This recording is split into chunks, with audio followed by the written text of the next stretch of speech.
A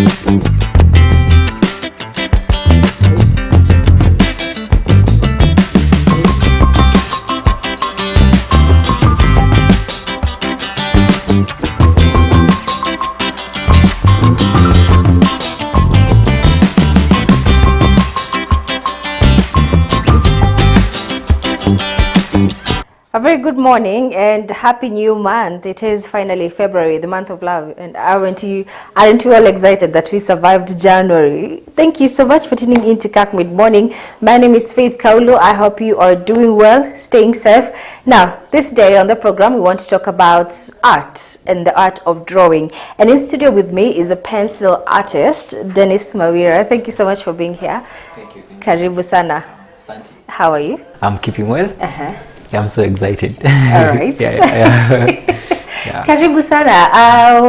I'd like for us to start by talking about art. Na tukisema you're a pencil artist, hiyo inamaanishaje?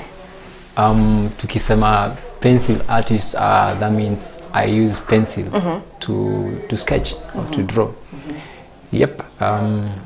Okay, different types of pencils. Yeah. Okay. Yeah. So when you're drawing, you know, when we're in high school or primary, kama tunamachora the map of Kenya, we used to trace. Yeah. So what happens? You draw from zero or you do a bit of sketching? I draw from zero. But of course, okay, before I used to draw from zero, but now as you grow, you learn maybe different techniques. Yeah. And I started now using some other things that helps me to come up with something that is proportional. And yeah. Oh, yeah, okay. Yeah. You'll tell us about the techniques and all. Ndo hata sisi tujifunze kidogo. But maybe when we're talking about drawing, a lot of questions that I see artists being asked is, do you draw something, like do you have a copy of something, for example, a photo of me, that's what you draw, or you even get creative and draw things that are not photographed? Okay. Okay, for me, I draw from, like I have a reference, like I look at something and then I draw. But if it's painting, I can paint out of imaginations. Yeah. Also, you also do painting. Yeah, I also do paintings. I have an art career. Yeah. Talent. It's good. So how long have you been doing this? Honestly, like 5 or 6 years. I used to draw, but I wasn't that serious. Okay. Back in high school, people could come and ask me to draw for them, art, biology, and I didn't realize I had that talent, so I didn't take it serious. Yeah. Oh, so it started in high school? I came no, here in Nairobi. So I came and I'm a hairdresser. I also do hair. Okay. So you see, ukikuwa kwa salon, you have a lot of time that you're not busy. So I thought of, why can't I be doing something to keep my mind busy? So I started drawing and posted on my wall, Facebook, and people started liking my work, and why can't you do this for money? And so I can make money. So now I started drawing and perfecting. So yeah. And you earn money from this, just to be clear. Good money. Good, hey, when someone says good money, it is good money. Yeah. Okay. Yeah. How has the journey been before we even get to the good money part and see how one piece goes for how long? Tell us how the journey has been. The journey has not been that easy. Let's say that. Because again, you have other things you're doing, and again, you need to concentrate on like that work. And without concentration, you can't come up with such portraits or whatever. Yeah. So it has been not easy, but now again, consistency and discipline, and something else like desiring to know more, and gathering ideas from other artists.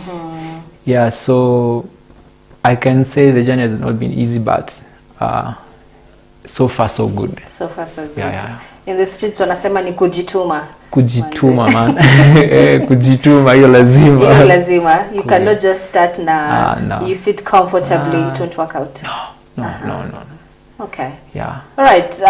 In case you're wondering, our studio looks different today. It's because what you see is some of the work that Dennis has done. I can tell you that it is good quality, especially there's this lady here with the afro. Iyo imenibamba. Then I don't know if you can recognize certain faces of famous people, celebrities that we know. He does a good work, guys. I'm seeing the drawing face to face here, and I can tell the details are intact. You mentioned that there's a certain... It's called it's an eraser that's called kneadable eraser. Kneadable. Okay. It's yeah, this one. Okay, yeah. We'll get to talk about that. Wacha kwanza, we have a look at the history of art, because today we're talking about the art of drawing. Now, there's some interesting facts you need to know about, like when did art start?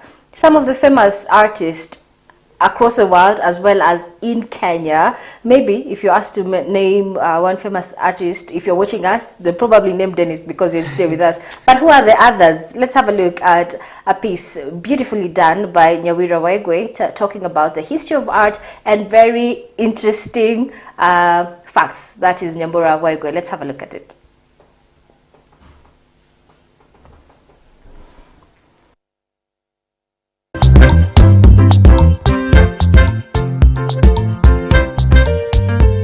Pencil drawing, as the name suggests, is the process of creating or making a piece of art using a pencil. This kind of art started around the 17th century, with the modern concept of pencil drawing taking shape in the 18th and 19th century up to date. There are two kinds of modern pencil drawing. One, color pencil drawing. There are drawings that are done by color pencils, which bring a more lively appearance and make them look more realistic. The second kind is charcoal pencil drawing. This is commonly used by students, carpenters, and architects. Most artists combine the two kinds of pencil drawings to create a piece that is magical.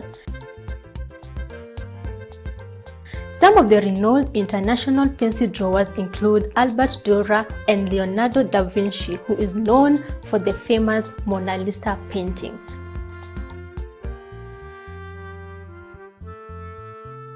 Locally, we have artists like Collins Omondi, who created a portrait of Steve Harvey. And our guest today, Dennis Mawera, who is also in the creation space.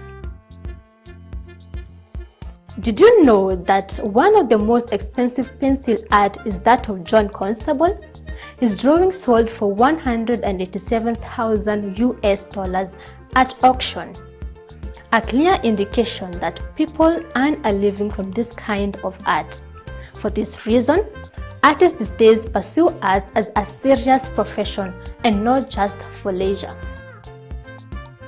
Research shows that pencil drawing enables one to have the ability to think differently, encouraging open-ended thought and creativity. It also reduces stress as it increases emotional intelligence of the artist. Okay. Pencil drawing is a lucrative activity that anyone can or try to do. It is also a form of communication where different messages are portrayed in the pieces of art. Nyambura Waigwe for Kirk Mid-Morning. Alright, but you didn't know some of the most interesting from that piece, and I hope you've learned something. And I think something that was interesting for me is Nyambura has told us artists nowadays don't just do art for leisure, but they also do it for money. And we'll want to hear your first piece, how much you sold it for. Nauli filaje, was it an excitement for you? But before that, we were talking about how you get the proportions correctly. You're telling us about this. Yeah. So you want me to talk about the items, the tools I use? Yes. So ndo nipate like exact photo of a client. There are a few things I use. Of course, pencil, one of them. Yeah. And then there's kneadable eraser and tissue paper for shading. Oh. Yeah. Okay. Yeah. So these are this is what we call kneadable eraser. So the beauty part of it, you can shape it, you know, and then if it's some reflection, especially kwa macho unatumia kuweka. Una wrap kidogo. Una wrap kidogo. Interesting. So, yeah. Also, that's why it's a knead, because you can knead it into any shape. Yeah.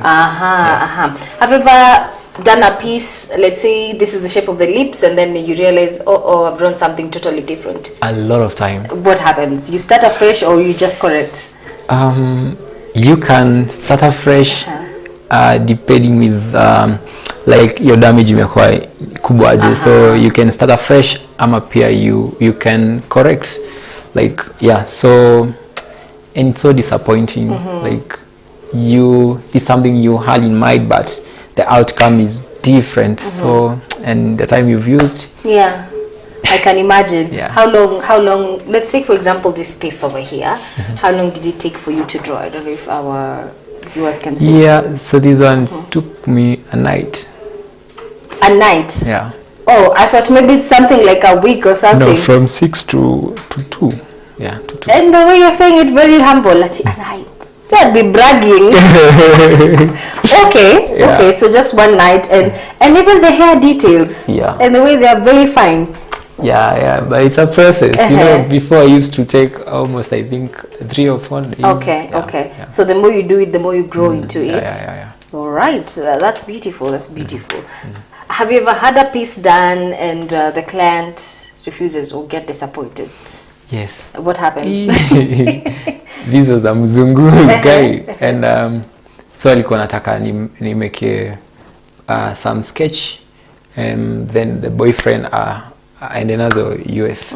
So every time nikimaliza namtumia, anaangalia, hey Dennis, hii sipendi hii, nataka sijui all these, so nirudia for like 3 times before it was perfect. Yeah. It was so irritating. Okay, honestly, yeah, it was irritating because I can imagine. So now it can't be perfect kabisa because this pencil work, you know, it's not a print or a photocopy. Yes. But I managed ku fix kwenye kulikuwa na shida, and then kakuwa poa. Okay. Zingine unapeana pia client wanakataa, nasema no, this is not what we were expecting, and you know, you need to redo it again. Na umetumia pesa, umenunua those you know, the frames and all that. Yeah, you don't want to. And you redo it again? You redo it because you love your work. Oh. Yeah. The patience, I can imagine it requires patience. A lot of patience, yeah. Because for someone who takes you back 3 times, it's so easy for you to tell them, hey, go find someone else. Why don't you say such?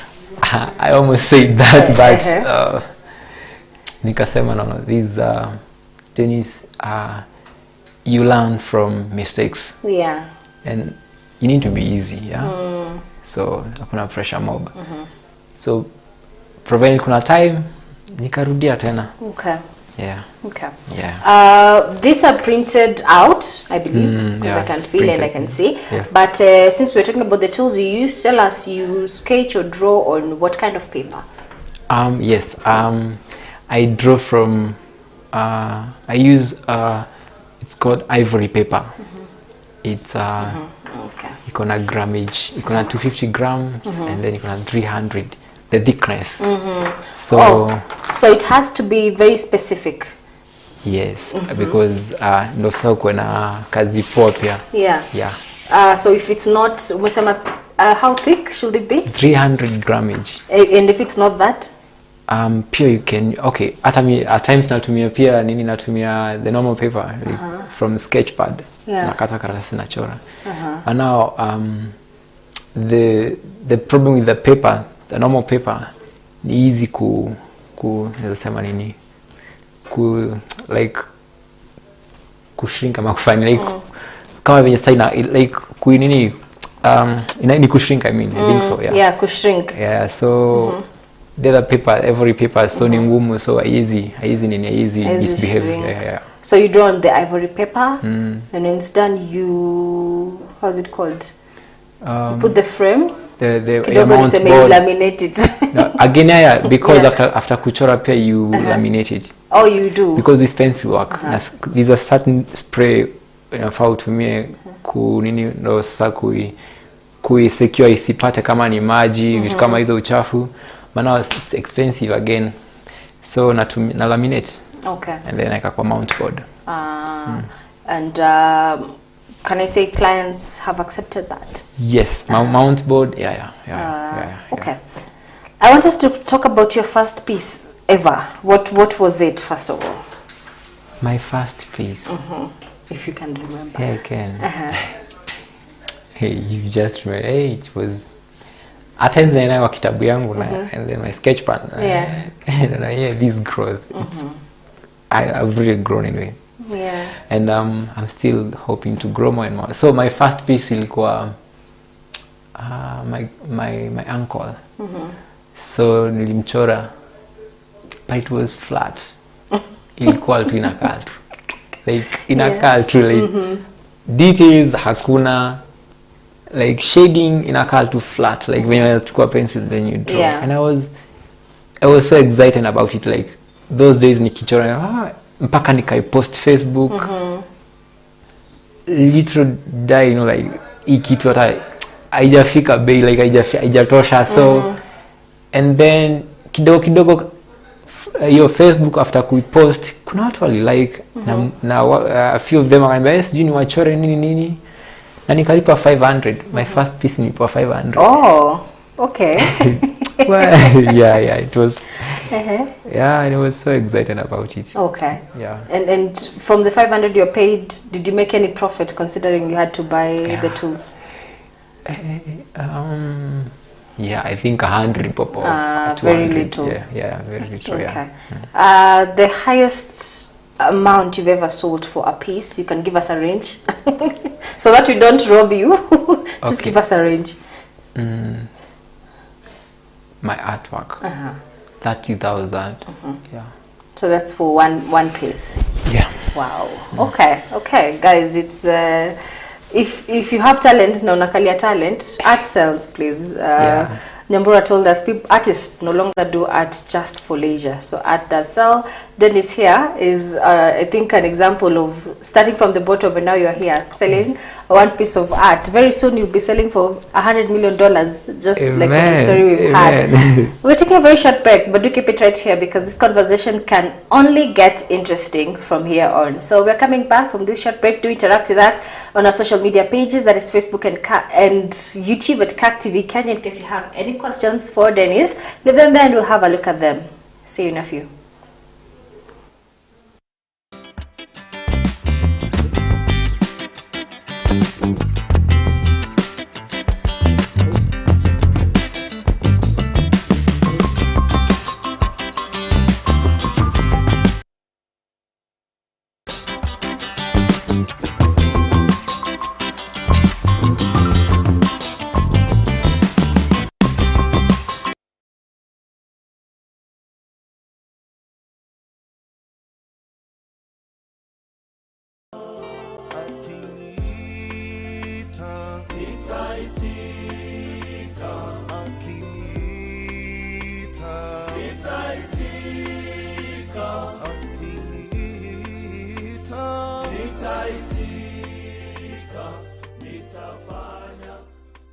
The Presbyterian Church Men Fellowship, PCMF, welcomes all PCMF readers to the annual Readers Conference year 2023 in Milere Beach Hotel, Mombasa, as we mark the journey of 50 years from when the idea of having a men fellowship was mooted since 1973. Keep registering, keep paying up through our group's account in Family Bank.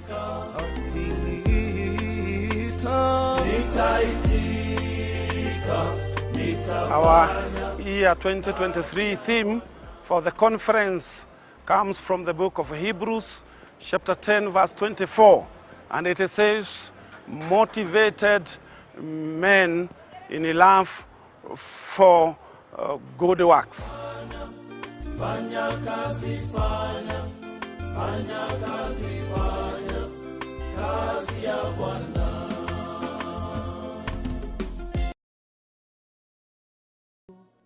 Wĩhithe thakame-inĩ ya Kristo nĩ tondũ noho hena ũhurũko na thayũ. Bwana pesifa indo-inĩ ciaku gũtirĩ na ũhurũko nĩ tondũ na watua gũthikwo gũtirĩ hingo tũrĩ twathoma rũgano rwaku tũkauga nĩ atiga ngari 10 na mboroti 400 kũrĩa mwena wa Aramu na ngenge ciegĩtengera.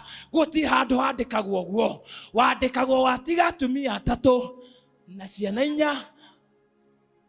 Ũhoro waku gĩka atĩa?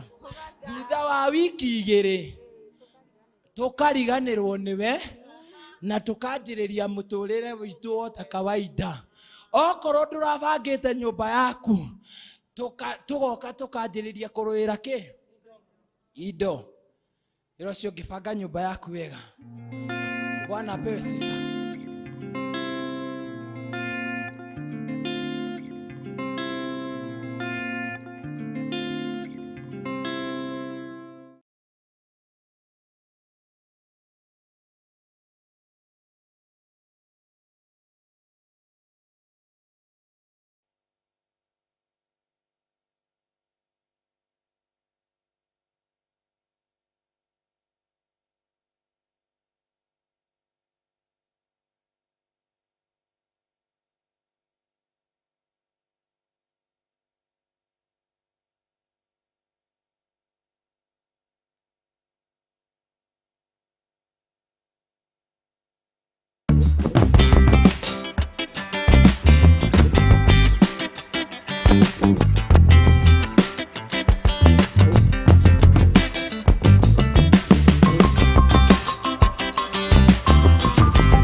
Alright, welcome back and thank you so much for keeping it Kirk mid-morning this day, even as we talk about art and the art of drawing.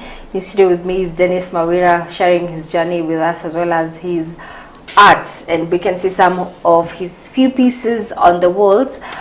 Dennis, let's talk about his pieces. Very beautiful. So from the studio, you know, it's giving it a certain uplift, and I can see several people that I know. But maybe we could start with hizi zenye zinakaza clients before we get to hizi zenye we can tell who these are. Let's talk about hizi za clients, a bit about them. Yeah. So this she's a client. Nimchali ni request nimchore I think friend. So yeah, this was a big one. It was a A2. Quite challenging because of, you know, drawing her hair the was throw. But I can't say it's 100% perfect, but I tried though. Wow. Yes, it's perfect. No, it's not. Yeah, but I tried. Yeah. Okay. Yeah. Question. I have a question because you came carrying this pencil. Yeah. But looking at this art, let me use it as a reference. I can see the teeth in different color. The outfits, you know, like I can see different colors. Yeah. Do you use this one pencil or do you use the same pencil? The same. And how do you achieve the different color? You see, the background. You're using a white paper, so that still helps you. So this is a way you use this pencil. Yeah, sure. Unaweza ifinyilia ama pia unaweza you do it lightly. Yeah. And then after you've done that, okay, for me I use tissue. Those that you use different things. So I like shade that part. If it was so concentrated, like the dark shade was so concentrated, so naifanya inakuwa a bit light. Again, using the kneadable eraser, na try ku make a bit light, something like that. So that's why you can see that the her teeth ziko white. So kama hiyo part, you still use a pencil but now lightly, yeah. Okay. And then you still shade. Yeah, same, all everything. Places like, let's say for example, the nose at the neck, I can see it's a bit darker. Yeah. So there you press a bit hard. Yeah. You press a bit hard. Yeah. All right. Yeah. With the afro, how do you achieve the strands? Okay. Yeah. Details. So you sketch again the outline, and then again using the pencil you shade. It's work anyway. Yeah. And then you start now. Drawing. I don't know how I can explain that, but yeah. Wow. Why do you say it's not 100%? Okay. There are a lot of, you see, like this hair. It's not supposed to be like this. There's a way you can draw it to be more better than this, and then again her face not supposed to be that light. There's a way still you can make it a bit darker to become a bit real. Yeah. Basically, mostly the face and All right. Let's talk about the familiar faces we can see. Tell us about them. Okay. Yeah. So I start with Prof Kama. Okay. So I remember the day alifanywa VC. I was so excited. This is the first person nafanya mchore. So nikaingia Twitter haraka nikachukua picha, screenshot, then I did this. Nikachora, and then I was so excited about it actually. This is one of my favorite ones nimefanya. But now I didn't get a chance to compare. I still have that thing kwa my studio. Yeah, so I'm still looking forward to compare. Now I'll be excited. Yeah. Okay. Yeah, so the other one, CJ. Yes. She was given, but I was not the one who gave her. Okay. Yeah, and it's her daughter. But she knew it's from you? Yeah. Yeah, it's her daughter. So since nilikuwa natengeneza nywele, I used to make her nywele ya msichana wake. So and then decided to come up with a portrait for her, just to congratulate her, and then nikapeana. Yeah, okay. I'm so excited about it also. Yeah. So you gave it out or you sold it? That was a gift. Okay, that was a gift. Most of the things I've done they are gifts. They're gifts. Let me tell you one thing. If you want to grow, don't focus so much on money. Sometimes you do things for free, and they just market you. Yeah, and not only marketing you, but you get more than even that money you wanted. That's true. Yeah. That's true. Yeah. All right. Behind me, I see Lil Gugi. Yeah. Yes. Someone requested me to do it again, lakini sikumpata kumpe. I still have that piece kwa nyumba. Yeah. Okay. So she hasn't received it. No. Yeah. So Plain Gugi and Professor Kiama, if you're watching this or if this gets to you, Dennis has something nice for you, and you will love it. You will love it, and he's giving it out for free, man. God bless you for that. Thank you. One question asked often. I know you've said you're not doing it for the money, but then why draw these people who are known?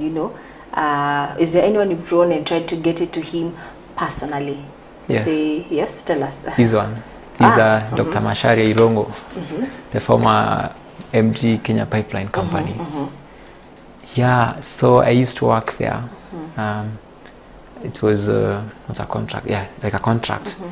So tena akafanywa director huko, and then I thought, this is another opportunity. I'm supposed to draw him.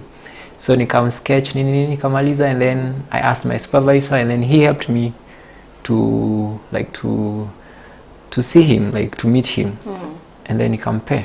Umetoa wapi? Nikamwambia, I got your photo from this and this and this.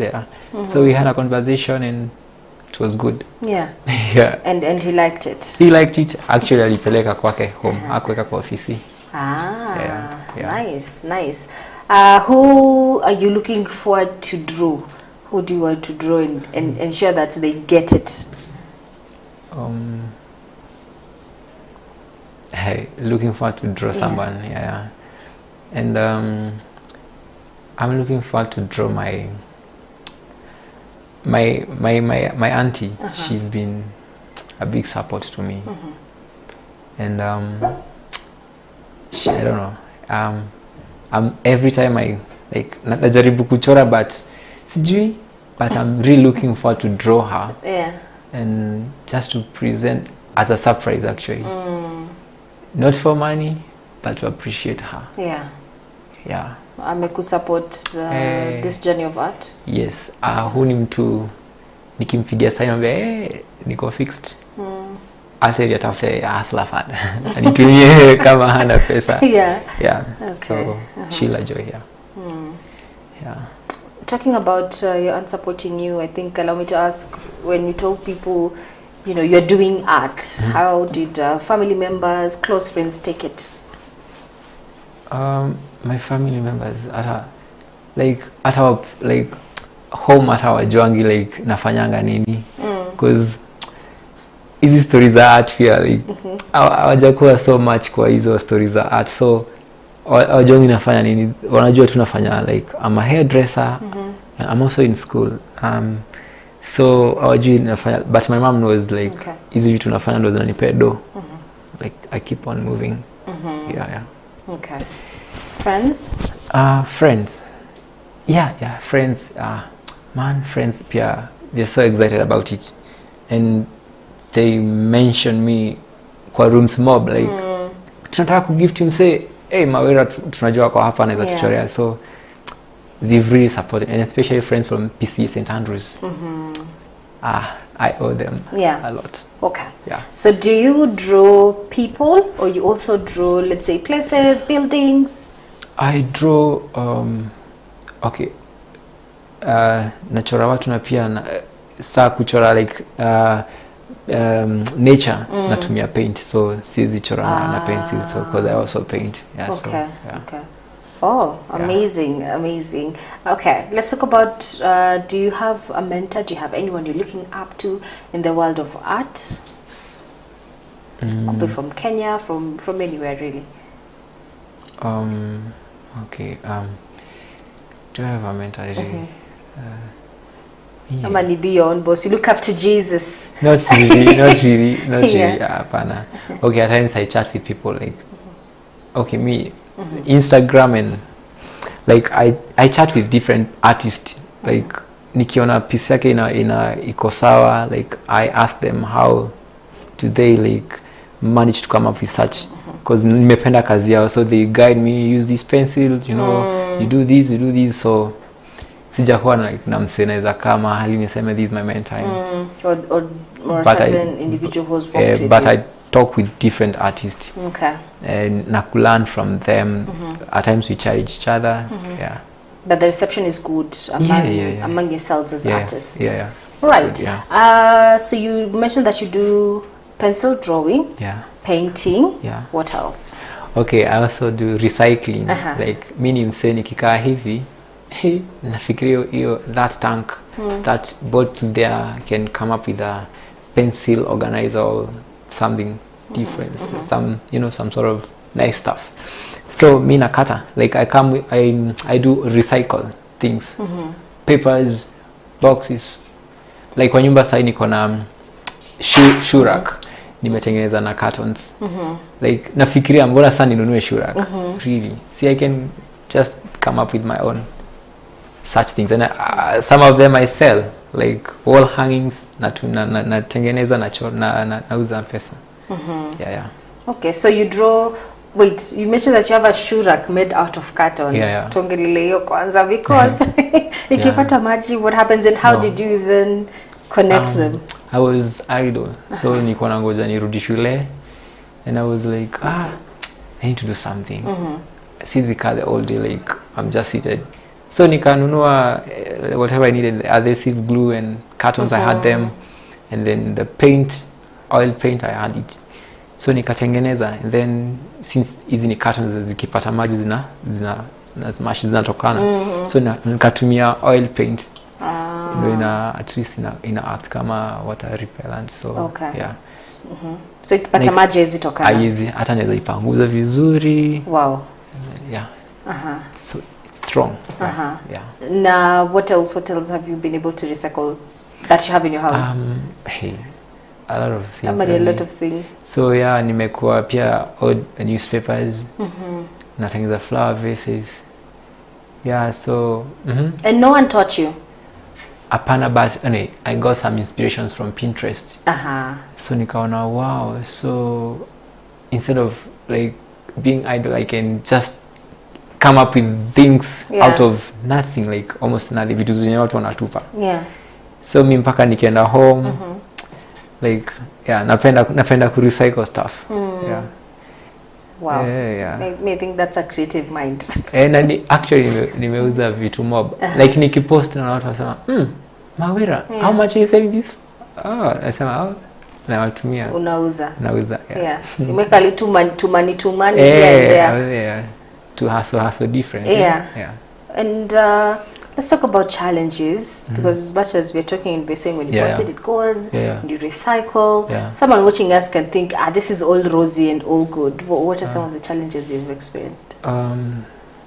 Some of the challenges nime face ni, okay, first ni copyright. Sijaka ni inaitwa autograph. Like unapata umepost kazi yako, mtu amechukua, ameuzia mwingine. Like kuna student nilienda nikaambiwa this Professor Kiama nionyesha hii picha, wakaniambia see, you've seen this the same like piece of art from different, that's my work. So unapata watu wanaibia wengine, like artists wanaibia wengine, so that's one of the challenges. Again, unapata watu wengine pia they don't appreciate art. Unachorea mtu picha kama imekutake like 3 or 4 days, unakwambia sichukue sultano, umechukue dhao. Wow. So unafikiria, see these like I've nimekuwa concentration yangu imekuwa hapo. Like everything, but so it's worth 500 really. So but again unatulia tu unasema perhaps they don't understand what art is. So what else? Some of the challenges pia, like auna like you don't have enough resources, like you need to buy things, cause like for painting you use paints, and painting is expensive. Because of those paints you buy quality paints again, the brush. So unapata pia pesa hauna. And such things.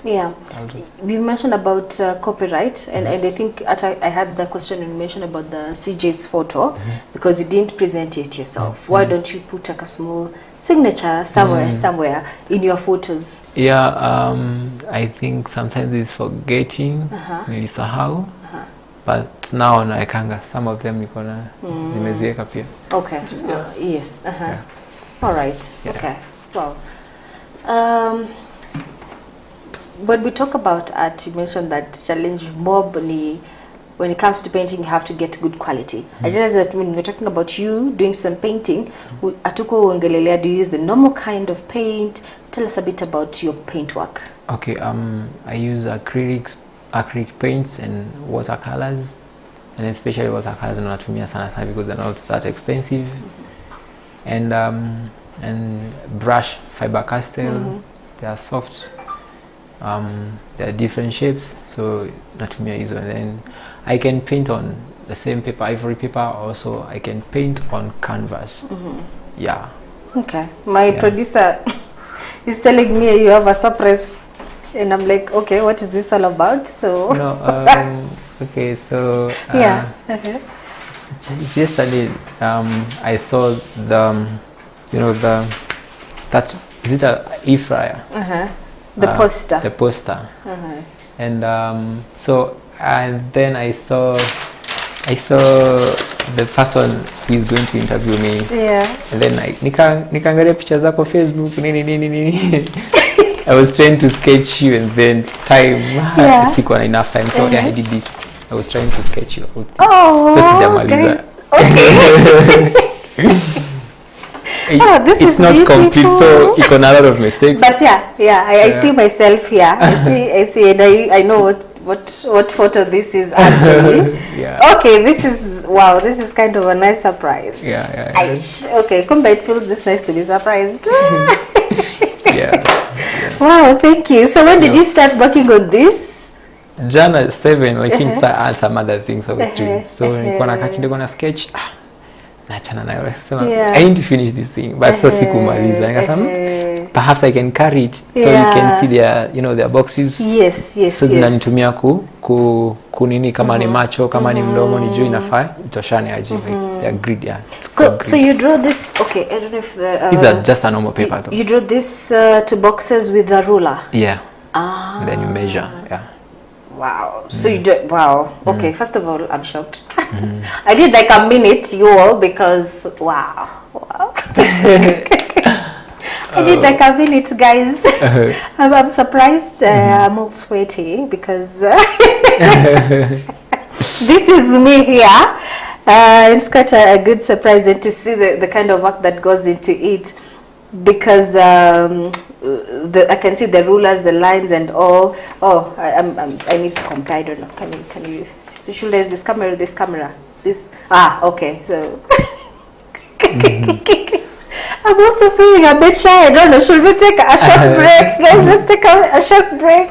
Please, yes, we'll be back. Let me calm down and be able to absorb all this. Thank you, Dennis. Thank you, welcome. Dennis. I appreciate Not it. at all. So keep it right here.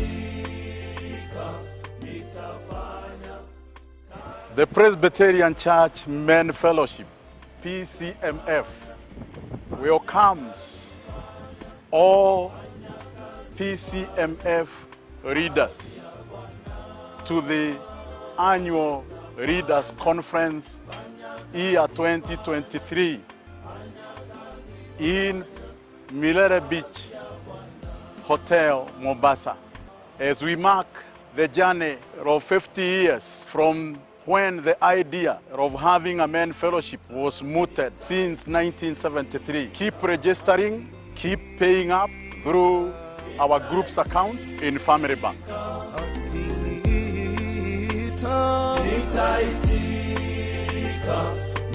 Our year 2023 theme for the conference comes from the book of Hebrews, chapter 10, verse 24. And it says, motivated men in a love for good works.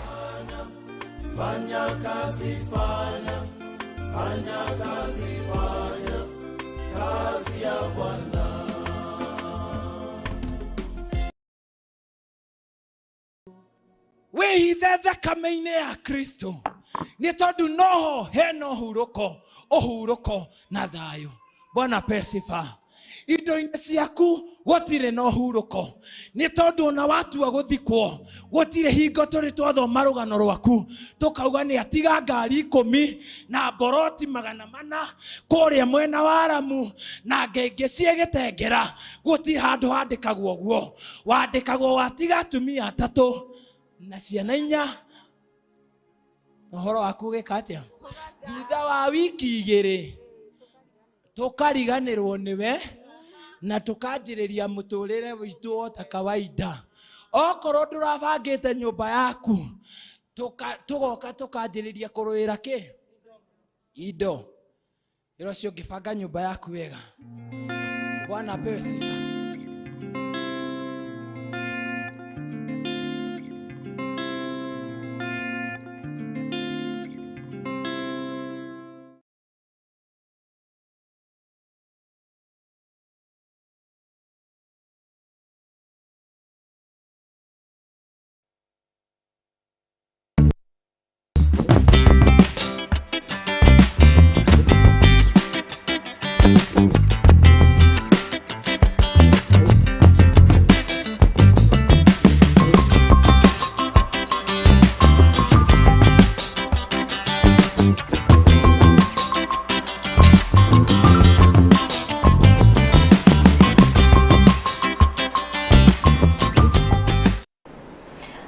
welcome back to a more calm situation right here. And thank you so much for keeping it Kirk mid-morning this day, still with Dennis in studio with us. And we'll get to talk about these two photos here before we get to hear, you know, your word of advice to upcoming artists. Industry.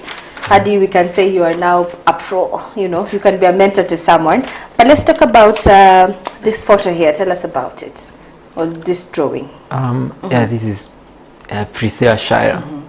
She's a motivational speaker and also a preacher. Yeah.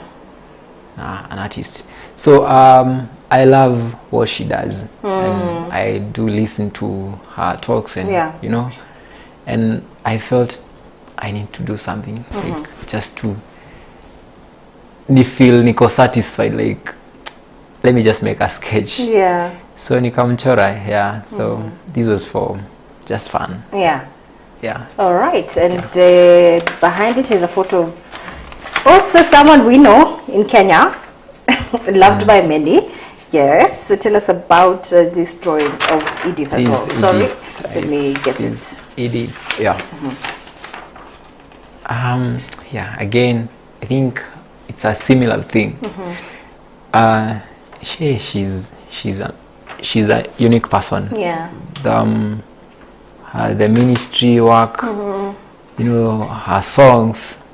At times when I feel, wow, you're going to heaven direct. Yeah. Yeah. So again, nika feel, I have a gift. I can do something for her.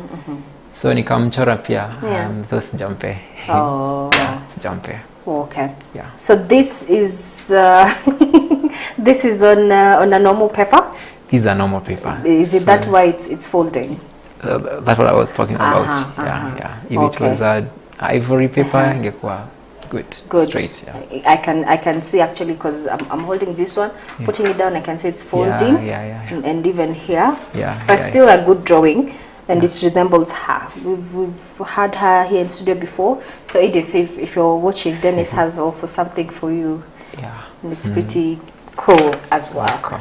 Okay, Dennis, when we talk about drawing and art, I see it's something you've come to love. Yeah. Tell us about this passion. Where do you see it taking you? Where do you see... I don't like asking people this question, but let's talk about the future. Dennis, the artist. Yeah. So, you know, art is wide. Like, talking about art, not only pencil, but there are a lot of things. Like I talked about recycling stuff, you know. That's what I want to major on. Okay. Mostly because I'm so passionate about it.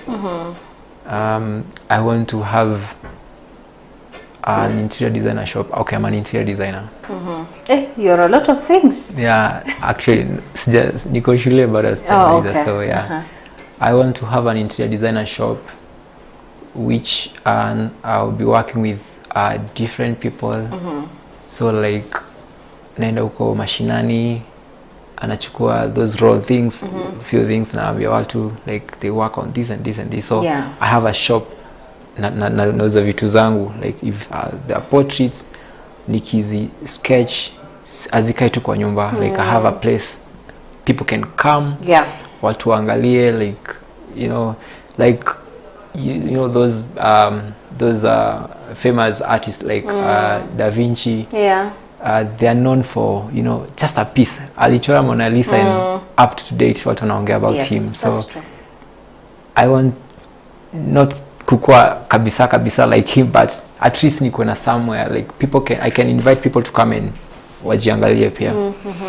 Yeah, and to also to work with others wenye wako nyuma, like just to encourage them, the young people.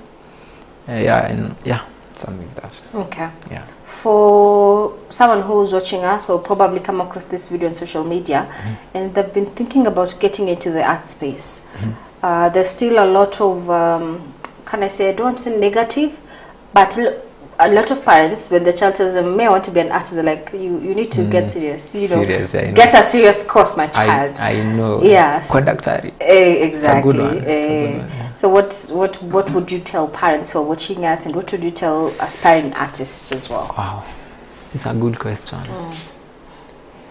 You say, let me say, were it not God first, and God first, and these pieces here, sijui ningekuwa naishi Nairobi aje by the way, because sisumbuanangi na wazazi ati I need this sijui nini, no, like for school you've had niko shule, this work imekuwa ikinilipia like shule over maybe like let's say almost 400,000 or even that. Like when you draw people and then wow, this is more than I expected. Yeah. So yeah, they come in, wanna come through. So naezambia mzazi, like you've noticed your kid akona this kind of a talent, kama ni kuimba ama ni kuchora, you know, siku hizi sivyo tuko tunasema kitambo, studio ina pesa ama, because we want them to do something like, you know, I want you to become this and this and this, but passion, like akona passion, and again this is what he wants to do. And you know, there's a reason as to why amependa hiyo. We were created differently, like God meant to pay different gift, I mean, and through those gifts ndo na kusustain. So I can encourage them to nurture them, like wa support, kama ni shule wawapeleke wa perfect, wasianze kuambia this is what we want you to do. No, let them encourage them and pia hata kama wanachora ama wanafanya nini, itafika time pia wana nini, like because uwezi focus na kitu moja peke yake. Like for me I draw, I'm also an interior designer, so hata kama ni kukuwa lawyer, anaweza kuwa lawyer pia lawyer anachora. Sinaona? Yeah, so si kusema like it doesn't make sense kukuwa artist ama nini, but to give them full support. And again, like drawing inakuzuia kufanya mambo zingine, because like nikianza kuchora hii kitu like from like 4 to 8 to 9, sina time ya waste like kufanya mambo zingine, you know, the things that young people are doing, and you know, so pia inawafanya wakuwe focused pia. And so wape support. Nakumbuka nikisema hope nataka kukuwa hairdresser, one of my auntie alicheka, sasa hiyo ni nini unasema, ina shule ufanye kitu constructive. Na acha nikwambie, like hizo vitu tunasema as nini, they really pay by the they really pay. Yeah, so and again you're happy, you have peace in your heart ukifanya vitu kama hizo. So I think for me it's the fact that you said you are happy. Yeah, you are happy. Yeah. Because when you do what you're happy, there's this quote, Ati, when you do what makes you happy, you don't have to work any single day of your life. Yeah. Because it fulfills you. Yeah. All right. Wow.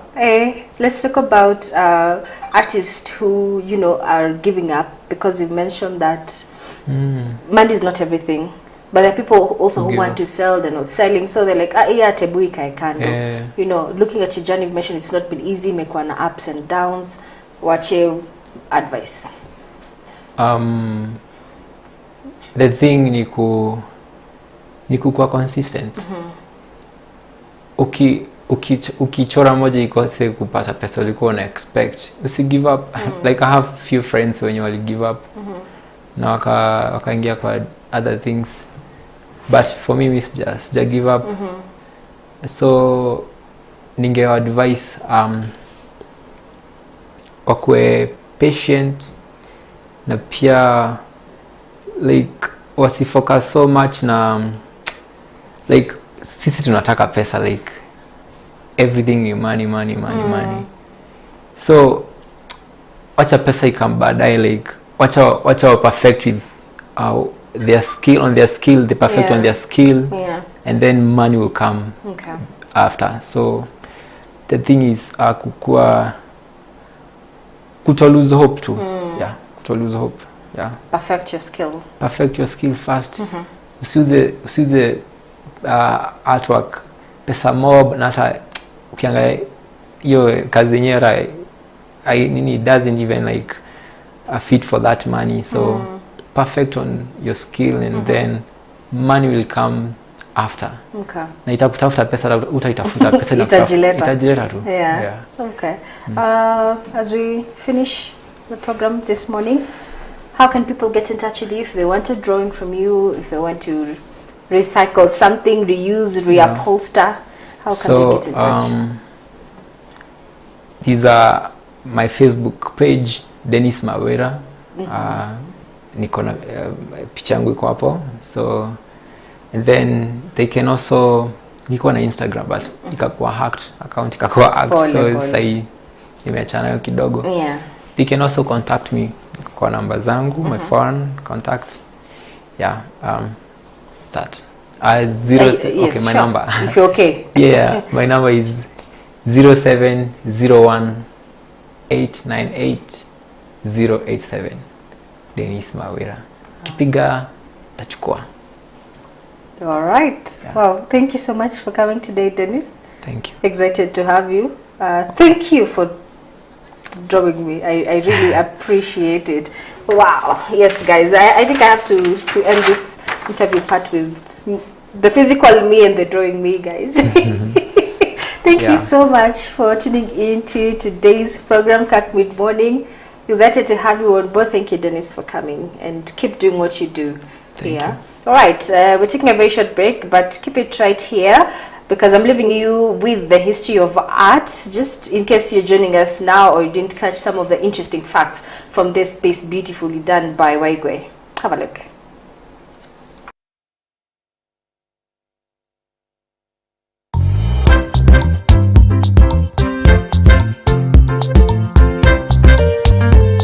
Pencil drawing, as the name suggests, is the process of creating or making a piece of art using a pencil.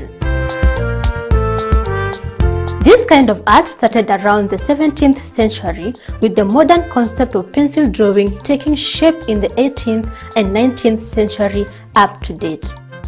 There are two kinds of modern pencil drawing. One, color pencil drawing.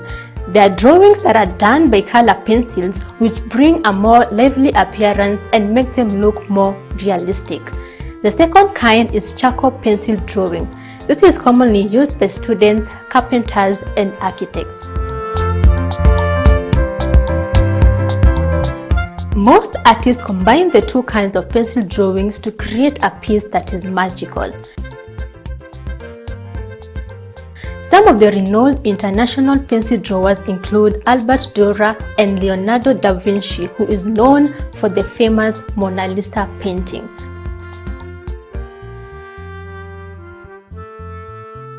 Locally, we have artists like Collins Omondi, who created a portrait of Steve Harvey.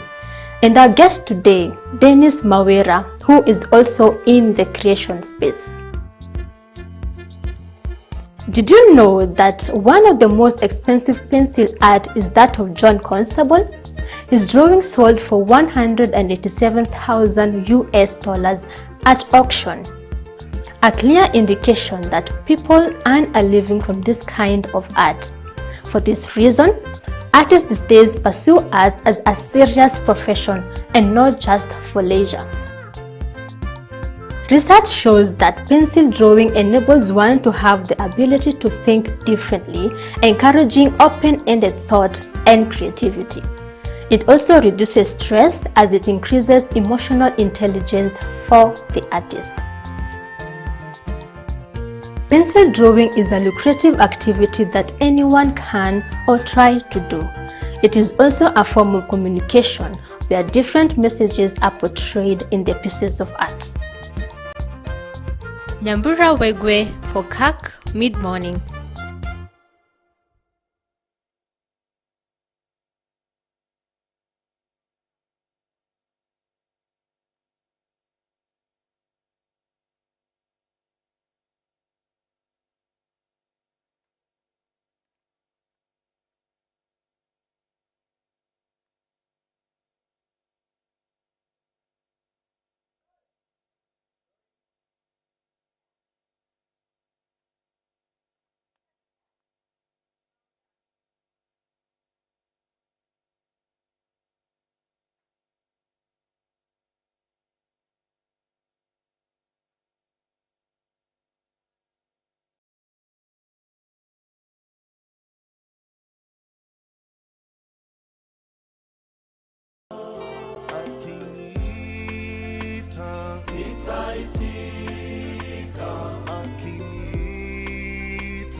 The Presbyterian Church Men Fellowship, PCMF, welcomes all PCMF readers to the annual Readers Conference year 2023 in Milere Beach Hotel, Mombasa, as we mark the journey of 50 years from when the idea of having a men fellowship was mooted since 1973. Keep registering, keep paying up through our group's account in Family Bank.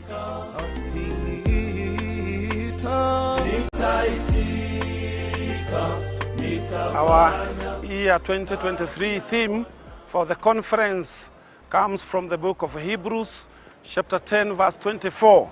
And it says, motivated men in a love for good works.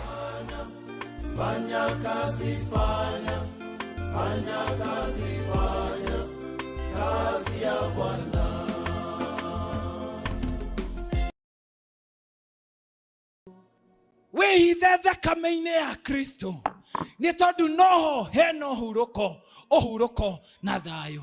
Bwana pesifa indo-inĩ ciaku gũtirĩ na ũhurũko nĩ tondũ ona watua gũthikwo gũtirĩ hingo tũrĩ twathoma rũgano rwaku tũkauga nĩ atiga ngari 10 na mboroti 400 kũrĩa mwena wa Lamu na ngenge ciegĩtengera. Gũtirĩ handũ handĩkagwo ũguo, wandĩkagwo watiga atumia 3 na ciana 4. Ũhoro waku gĩka atĩa? Thutha wa wiki 2 tukariganĩrwo nĩwe na tukanjĩrĩria mũtũrĩre witũ o ta kawaida. Okorwo ndũrabangĩte nyũmba yaku tugoka tukanjĩrĩria kũrũĩra kĩ indo. Ĩro cio ngĩbanga nyũmba yaku wega. Bwana apewe sifa.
And thank you so much for keeping it Kirk mid-morning. We've just concluded a very amazing interview with Dennis Mawira, who's a pencil artist, and so much more. Indeed, talents, rewards.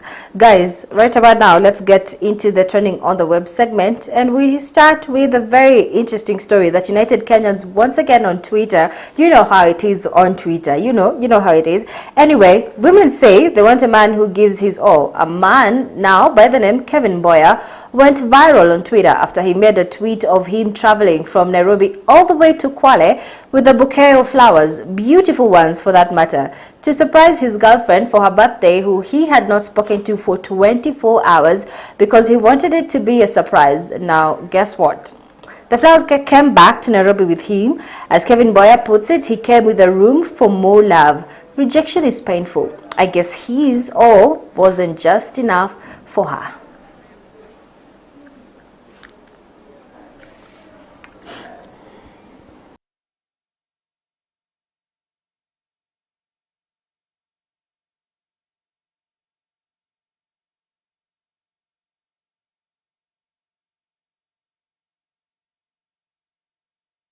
Anyway, Kevin Boy is back, but guess who's laughing because he's already on a vacation. So guys, get your heart broken or not. You don't have to get it broken to get a vacation. But Kevin Boy aside, now, who say Tupac is dead? He has allegedly been spotted in Zambia. This Zambian man just shocked the internet when he dressed up and looked just like one of the most influential rappers in the 90s. This is Tupac. The man was seen doing a street performance, singing along to one of Tupac's songs. And according to reports, the guy has been doing everything possible to look like Tupac for years now. He even has all of Tupac's tattoos drawn on his body. Talk of Africa's Tupac.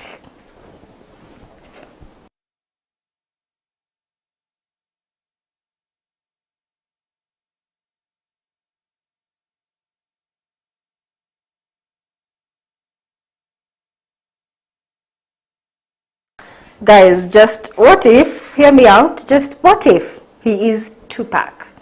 I mean, what if? You never know. You never know. Let's move on now. A little faith goes a long way. For example, you can believe that your M-Pesa account will receive 300,000 before Thursday. This is what one pastor told his followers.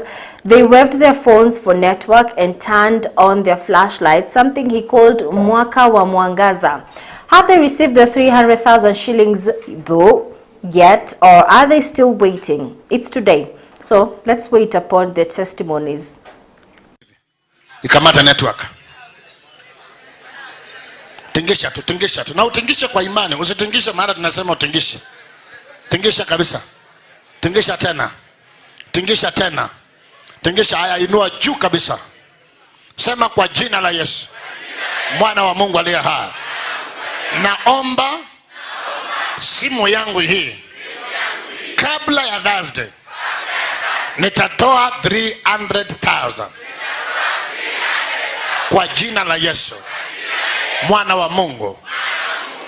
Now, they say a little faith goes a long way. For example, as you can see on your screen, guys, can you believe that your M-Pesa account will receive 300,000 before Thursday?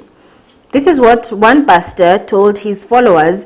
Now, they waved their phones for network and turned on their flashlights, something he called Mwaka wa Mwangaza. Have they received the 300,000 shillings yet, or are they still waiting?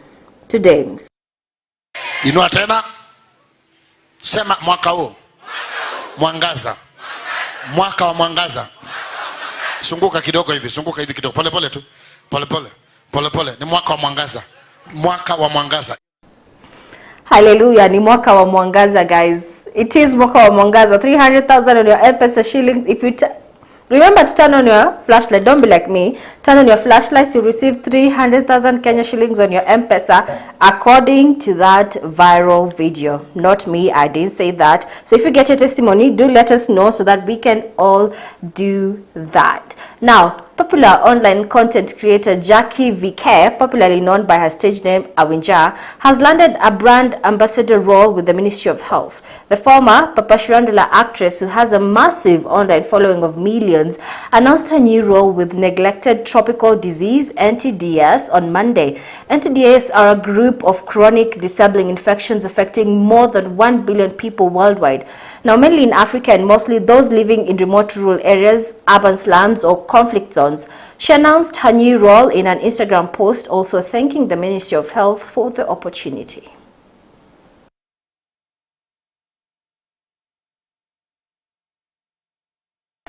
On to rather sad news now. We have lost a man that shaped a lot of people's lives for decades through his writing.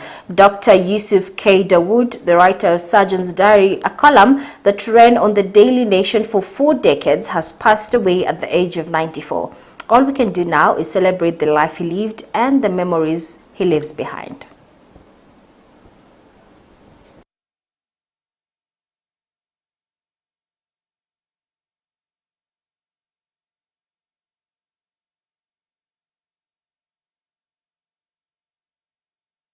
Now, is Vision 2030 finally coming to life? Because Kisumu County Governor Anyang' Nyong'o just launched the first medical drone delivery in Kenya. This is actually a huge step because emergency health products will just be delivered by drones, which is 10 times faster. There is certainty that a lot of lives will be saved just by this.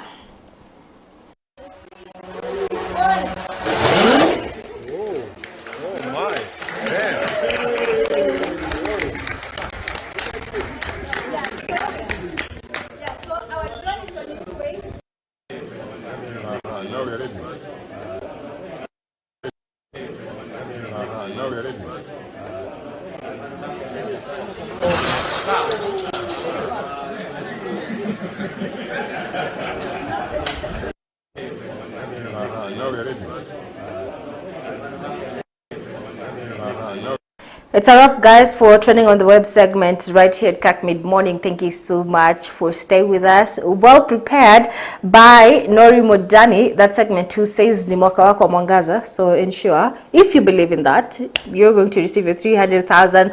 Do share with us because we are waiting for that big testimony. Guys, thank you as well to Nyambura Waigwe, who prepared the history of the art segment with very interesting facts. And to my producer, Ida Munzati, who's been with us as well, and the producer, director, and many others who've made this program possible. We say a very big thank you to you and your comments. I see you guys on social media.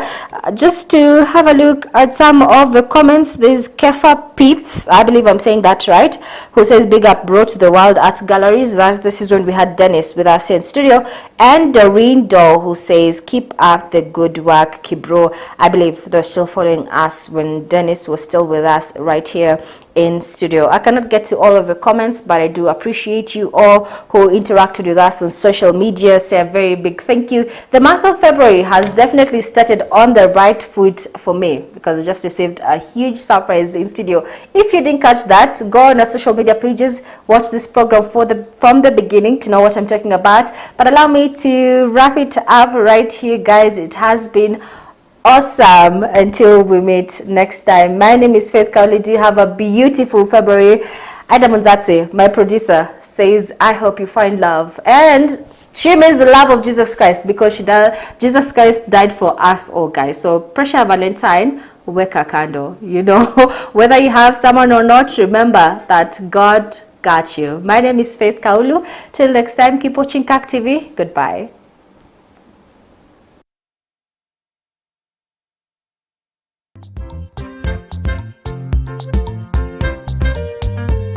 Pencil drawing, as the name suggests, is the process of creating or making a piece of art using a pencil. This kind of art started around the 17th century with the modern concept of pencil drawing.